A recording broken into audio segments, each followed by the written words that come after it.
오바마 다음에 갑자기 화면이 전환되면서 흰옷을 입은 소녀가 여러 남자들 사이에 둘러싸여 있는 장면이 나옵니다. 이 장면은 황도 12궁을 상징한 것으로 보입니다. 다른 음모론 채널에서는 뒤에 얼굴 없는 사람의 숫자가 12명이라 뒤에 있는 사람들만 황도 12궁의 별이고 소녀는 별도로 취급하는데 모두 합쳐야 황도 12궁이 됩니다. 그 이유를 설명하자면 소녀 오른쪽 뒤에 머리가 붙어있는 사람들이 있는데 이것은 쌍둥이 자리를 상징합니다. 따라서 둘을 하나로 계산해야 합니다. 이와 동일한 원리로 만든 작품이 있습니다.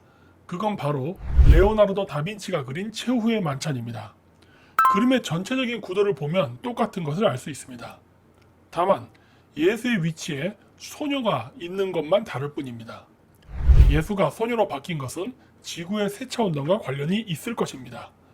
지구가 23.5도 기온 상태에서 지그재그로 자전을 하기 때문에 지구에서 봤을 때 태양이 지구의 표면을 지그재그로 가는 것처럼 보입니다.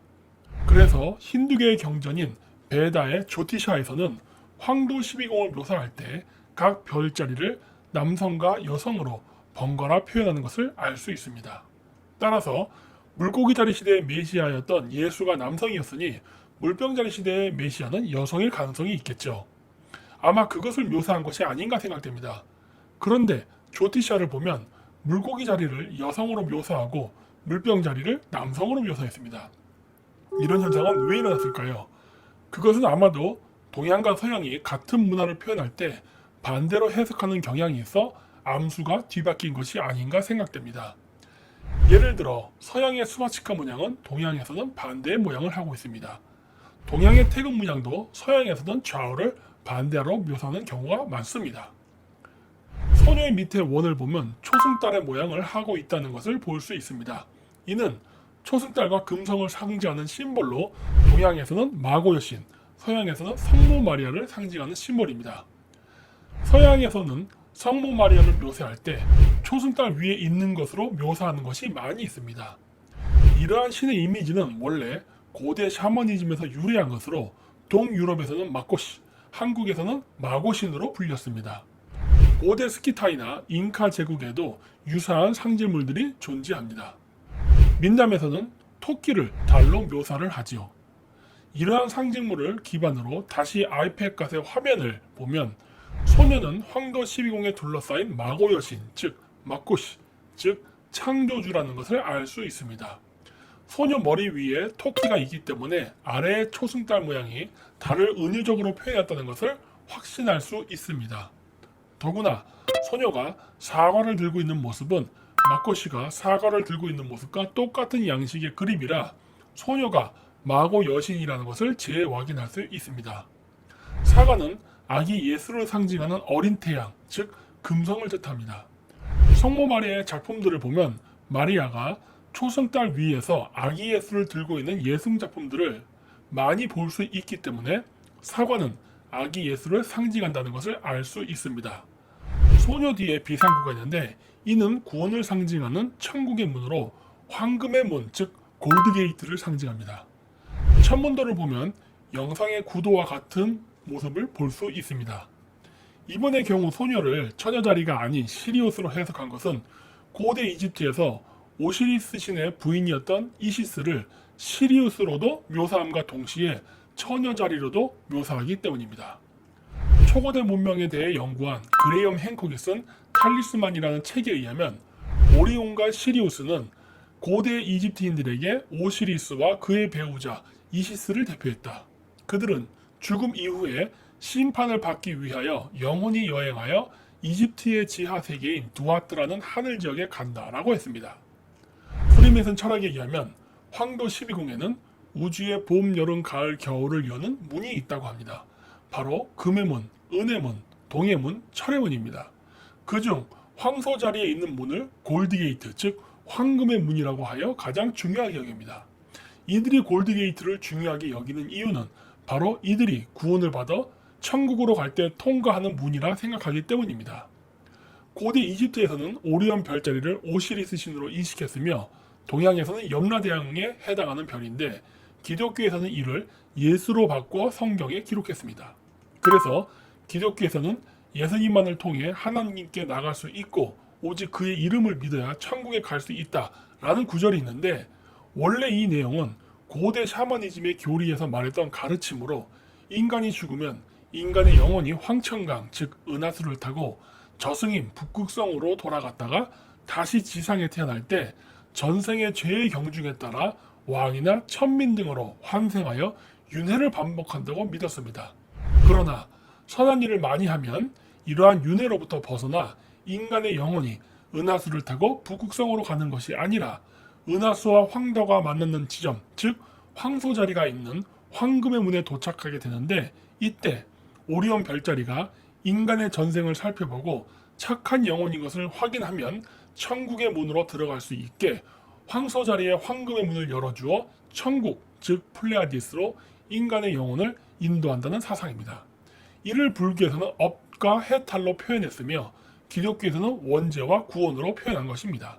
그래서 오직 예수를 믿어야 천국에 이를 수 있다는 말을 천문학적으로 해석하면 하늘로 올라간 인간의 영혼이 오직 오리온 자리에게 심판을 받고 통과해야만 황소자리의 알데바란, 즉 황금의 문을 지나 천국, 즉 플레아디스에 이를 수 있다는 내용입니다.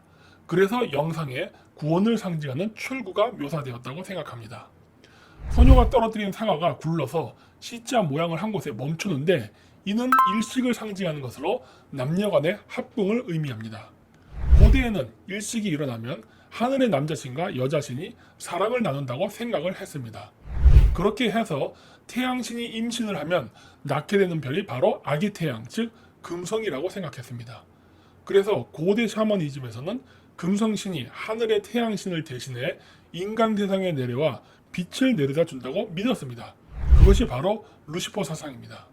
오늘날은 기독교의 영향으로 인해서 루시퍼를 악마로 묘사하고 있으나, 루시퍼는 악마가 아니며 인간에게 문명과 지식을 전파해준 태양이 뜨기 전에 인간에게 빛을 전해주는 광명의 신, 즉 금성이었습니다. 그런데 영상을 잘 보면 사과와 달 모양 외에 칠자 모양의 기호가 더 있는 것을 볼 수 있습니다. 이 안무는 아마 폴 맥카트니의 노래에서 힌트를 찾아야 할 것 같습니다.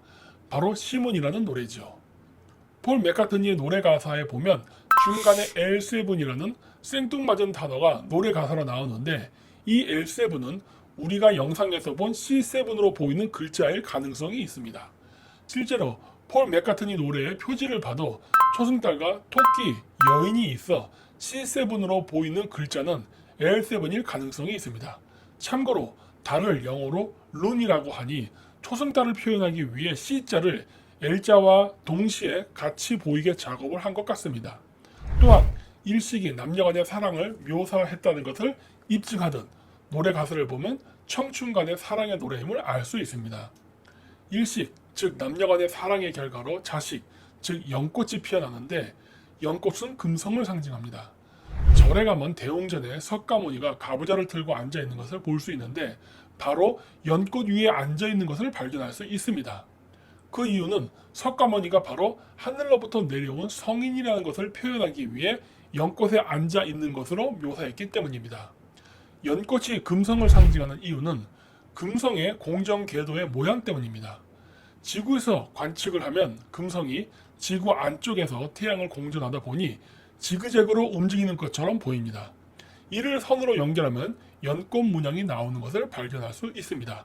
즉, 석가모니는 태양과 달의 일식을 통해 잉태한 금성이 지상에 내려와 인간으로 현신한 성인이라는 상징으로 연꽃 위에 앉아 있는 것입니다. 따라서 연꽃이 피었다는 것은 물병 자리에 새로운 메시아가 탄생했다는 의미입니다. 이에 오바마가 땀을 흘리며 긴장하는 것을 볼 수 있습니다. 그러면서 화면은 교실 바깥으로 나가는데, 거기에는 시편이라는 글자가 보이고 자세히 보면 숫자 23도 보입니다.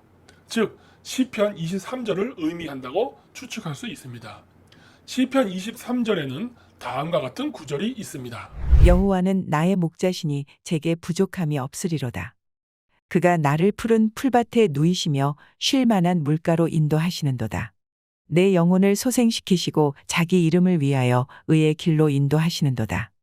내가 사망의 음침한 골짜기로 다닐지라도 해를 두려워하지 않을 것은 주께서 나와 함께 하심이라. 주의 지팡이와 막대기가 나를 안위하시나이다. 주께서 내 원수의 목전에서 내게 상을 차려주시고 기름을 내 머리에 부으셨으니 제 잔이 넘치나이다. 내 평생의 선하심과 인자하심이 반드시 나를 따르리니 내가 여호와의 집에 영원히 살리로다.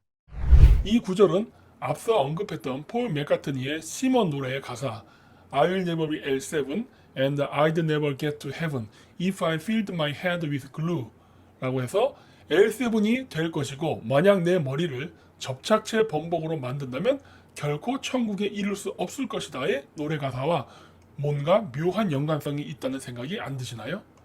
바로 새로운 메시아의 재림에 앞서 사람들이 구원을 받을 수 있는가 없는가의 심판을 암시하는 내용임을 알 수 있습니다. 또한 구원을 상징하는 기름을 붓는 의식을 하지 못하게 머리를 접착제로 붙이면 구원을 받을 수 없다는 폴 맥카트니의 시몬의 노래 가사처럼 현혹되지 말라는 의미도 동시에 포함하고 있다고 봅니다.